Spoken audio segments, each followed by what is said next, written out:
Welcome to r/entitled parents. So, when I was younger, and thinner, I was obsessed with certain kind of male underwear, hip briefs and jockstraps to be exact. Please, don't judge me, I barely had any trunks or boxers to be honest. Our story begins when I had to do an internship out of my hometown, and I decided to rent a room in a boarding house near my new job. It was a good place most of the time, but it had a tiny problem. The terrace doubled as a laundry room. Half was recreational space, the other half was for laundry duty, and we had no dryers, only washers, meaning that for drying our clothes we had to put them on the clotheslines that were installed for that purpose. It was forbidden to dry clothes inside the rooms because the high humidity of the town wouldn't allow it, and the owner had bad experiences before with rooms literally stenching the whole building due to wet clothes. With this context, you may see where this is going. I had to let all my very reveling underwear on the terrace for everyone to see. But apart from the embarrassment, I didn't know anything else would come out of it. I was wrong. One of the other tenants in the house was your typical single mother with a little boy and a little girl. Because the place had no backyard, when the kids got bored they went up to the terrace to play and get some air.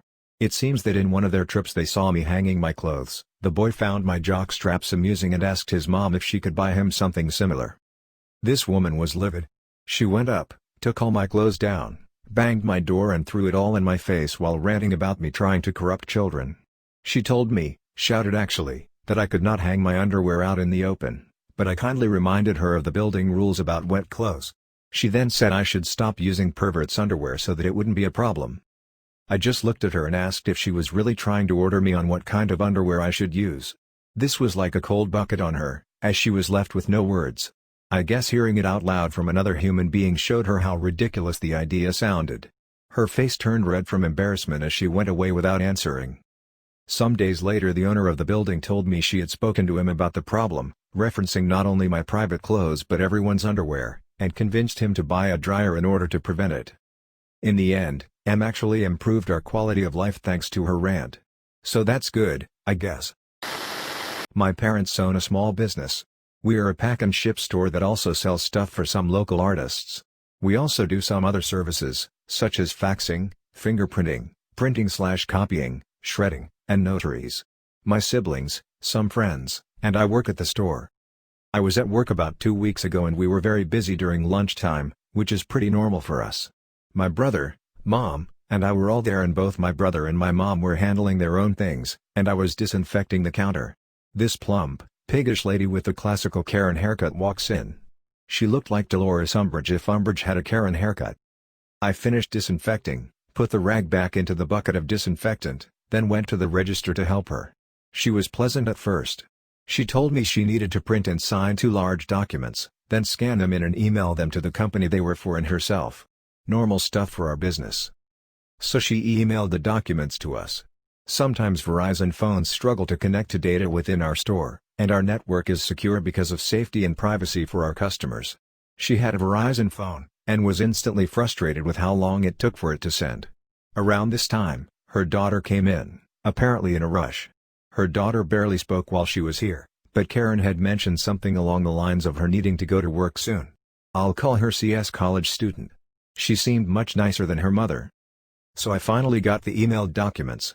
They were PDF files that required a password. So I disinfected the keyboard and gave it to Karen to log into the PDFs so we could print them. She typed her password in and hit enter. Wrong password. So she typed it in again. Wrong password. I lost count of how many times she tried to type in the same damn password and kept getting the wrong password. By now, all other customers in the store have come and gone. Another batch has come and gone. Finally, I sheepishly asked if there was a different one she could have used. That's when she started to get nasty. I know my password, it's the name of my daughter. I exchanged a look with my brother, then quietly said okay, ma'am. Try different combinations, then. She tried the password a few more times while I just waited awkwardly. CS was wandering around the store, looking at the things we have for sale. I was watching her as I waited. Then Karen cleared her throat, so I looked at her. Why are you just standing there like a f-king idiot? CS glared at her from across the store. I was a bit dumbfounded and, frankly, exhausted. So it took me a moment to actually register what she said. I just quietly apologized and stared at the counter. She kept grumbling about how I'm so unhelpful and I should be helping her more.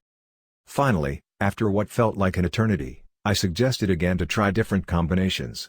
She did that snarly sigh thing that grouchy teenagers such as myself do. She typed in something else. And suddenly, we had access to the documents. She grumbled something along the lines of F-King finally, then called her daughter over. I tried to print it and it came up with an error code. So I called my mom over and she helped me riddle it out. But then it printed absolutely tiny. So my mom and I spent a few minutes finagling with settings. That's when I noticed that it was set to the receipt printer size. So I set it to letter size and printed it again. Perfection. Karen's face lit up and she said, "You're so smart. Thank you." Oh, the irony. The rest of the job was pretty routine. I told my brother what happened afterwards and he gave me a hug. 3 minutes later, I hear my mom's voice raise. She said, "What?" But that was the last we were expecting to hear from that lady, so there wasn't anything we could do. Work went back on like normal. But wait. There's more. We got a call about 40 minutes after CS and Karen left. My mom picked it up because my brother and I were handling customers. It was Karen's husband. He said they never got the email and that Karen wanted to send it to his email as well now. So we sent the documents to them again and all was fine. Then the husband stopped before he hung up and asked, "Did my wife cause any trouble while she was there? She keeps saying the customer service there was awful and I don't believe her." Not his exact words, but roughly what he said according to my mom. My mom told him what happened. He thanked her and hung up. I'd like to believe that Karen got chewed out. Who knows? Edit, 1K upvotes? That's a lot of fake internet points. Thanks everyone.